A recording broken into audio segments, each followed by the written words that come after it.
when we think through this year, while we think that we will see some better growth numbers, the thing to remember is that this is probably going to be a year where I'd say the best description is welcome to the jungle.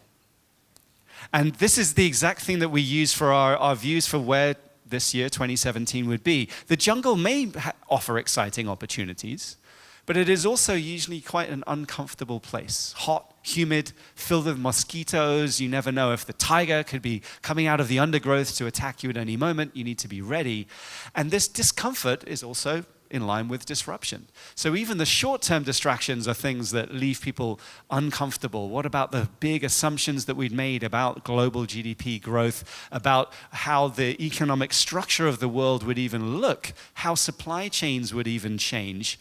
These things are the nearer-term risks alongside weak growth, but let's not forget some of the positives. To make you feel a little bit, I would argue, more comfortable, we are in the best economic neighborhood sitting here in Singapore.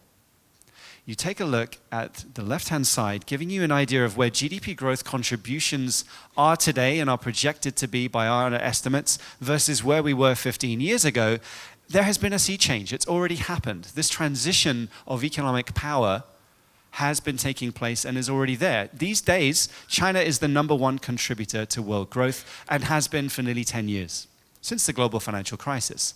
The interesting part of the story is not that, though. That's old news. That's been around for a long time. The ASEAN plus South Asia as a group is a larger contributor to world growth than the US is. That was true last year, and we think it will be true for the foreseeable future. The momentum, the mass times velocity is all working in Asia's favor. This is the place to be. Now, there are divergences and challenges within that, and of course, for Singapore, compared to the average growth rate of the last 10 years, we are seeing a significantly slower pace. But this is something that makes sense at this stage in development.